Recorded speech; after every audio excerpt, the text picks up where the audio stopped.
ela falou assim: Raquel, você tem que falar desse assunto. Fala, por favor, desse assunto que eu acho que vai ajudar muita gente. Enfim, eu vou tentar resumir a situação, né? Ela crê em frequência, né? E ela tava falando assim ela faz curso com a Elaine Orives também. E aí a gente tava conversando sobre tudo que ela escolheu em 2020, tudo que ela ela escolheu para a vida dela, né?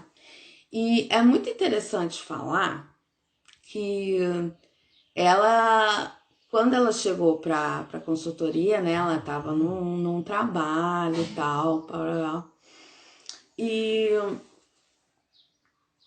CLT, né, registrado e tal. E quanto que ela estava afetada pela ansiedade, pelo estresse, pela síndrome de burnout, pela falta trabalho que impunha ela, né? Um chefe abusivo e toda uma situação. E aí a gente vem trabalhando isso já há alguns meses. Ela saiu do trabalho e hoje ela é uma profissional, uma pessoa jurídica. Ela montou uma empresa, né? E ela presta serviços para outras empresas. Tem contrato, mas não tem vínculo CLT.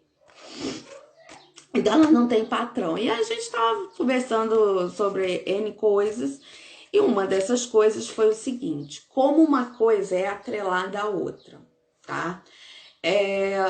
Como uma situação ela repercute na outra. Então, por exemplo, a gente estava falando da questão da pobreza emocional e da riqueza emocional, né? E essa pobreza emocional, quando eu digo pobreza emocional, eu digo quando você se abandona, né?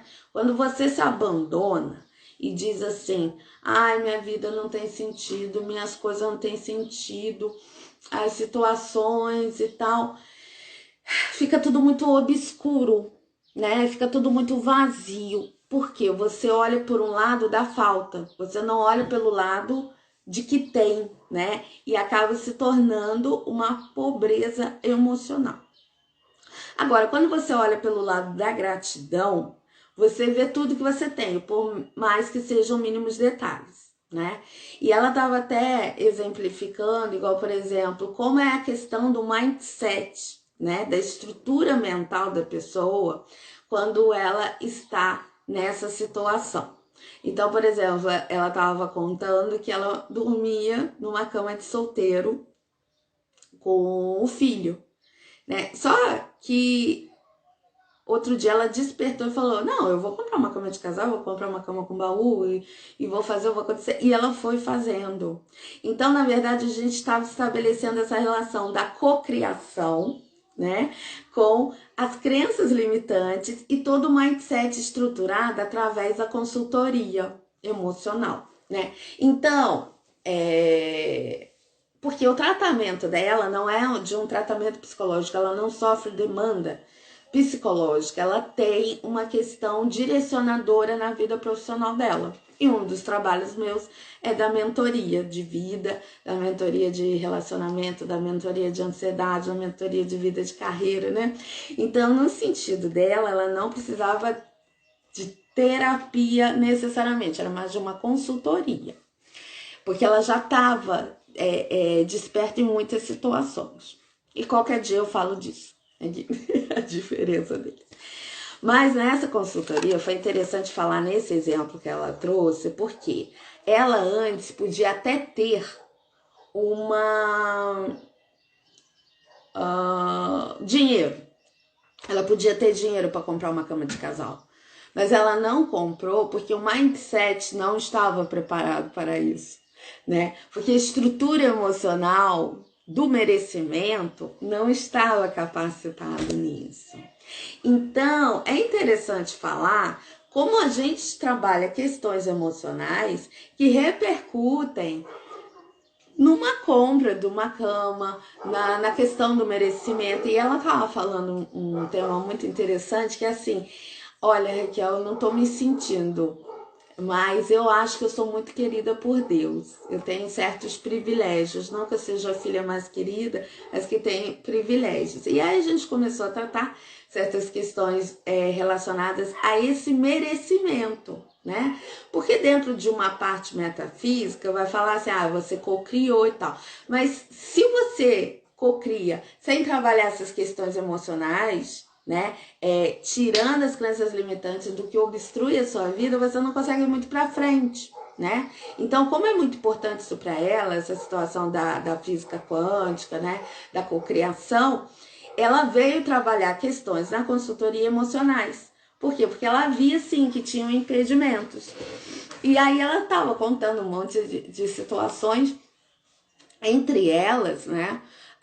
Essas situações que antes o mindset, a cabeça não estava preparada para tudo que ela estava organizando, né? Então não era uma questão antes organizar a casa, decorar a casa, e agora ela estruturada com uma cabeça melhor, tendo a própria empresa, né? Não aceitando qualquer relacionamento, qualquer tipo de relacionamento, qualquer tipo de chefe, qualquer tipo de situações pela questão do merecimento.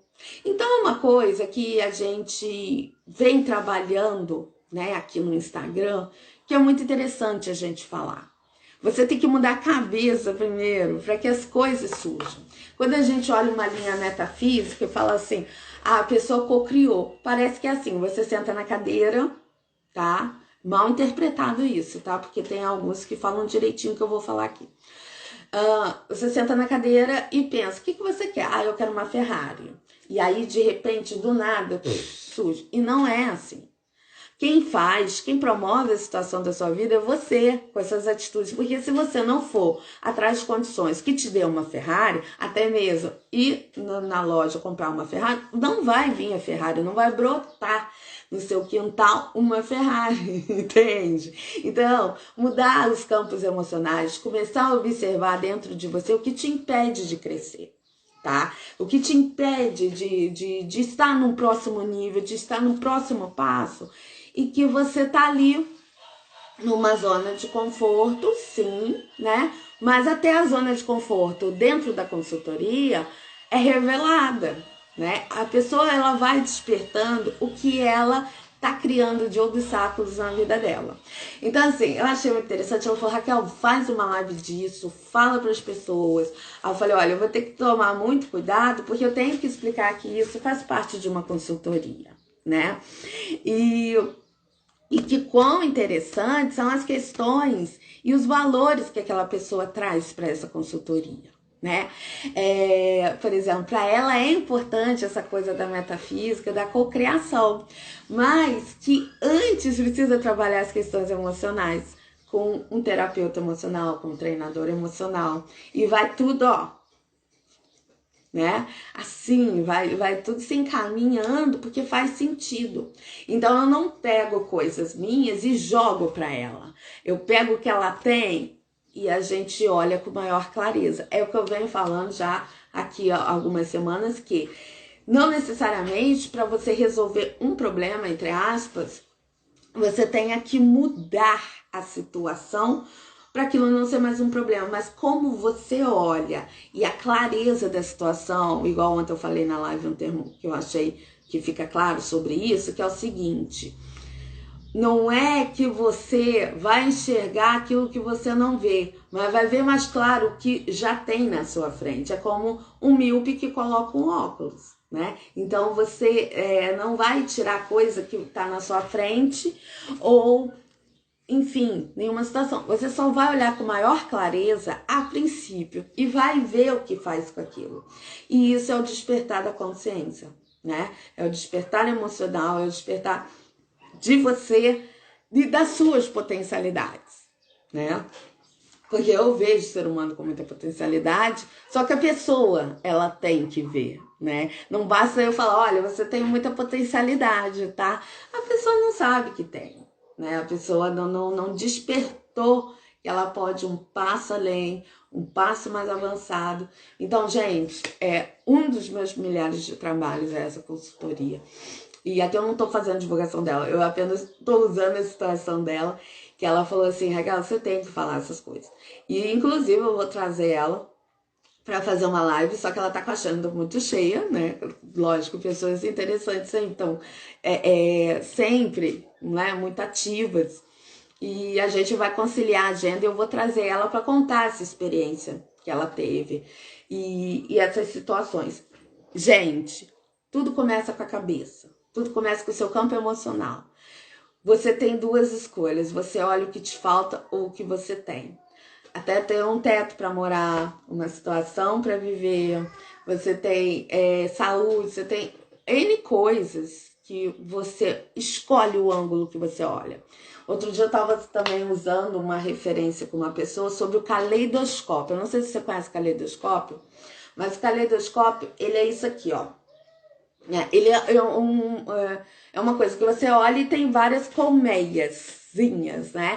E você muda o olhar. É isso que a gente faz dentro de uma consultoria, é isso que os psicólogos fazem dentro de terapia. É simplesmente questionar, né? Com perguntas, com intervenções próprias de técnicas, né? De tudo que a gente aprende, para que a pessoa ela veja se é isso que ela tá vendo mesmo ou é a visão que ela só tá enxergando de um ponto, né? Não é mudar a cabeça da pessoa e falar, ó, tudo que você tem aí não presta, vamos trocar por uma outra criatura. E não. Não é isso. É você olhar de fato com clareza. E olhar, é como se fosse uma rua bifurcada, né? Você tem a opção de ir por um caminho ou pelo outro, qual que você quer, né? E só que você tem que estar olhando, né? Claro, para saber que há esses dois caminhos. É só isso, certo? Beijo, até breve.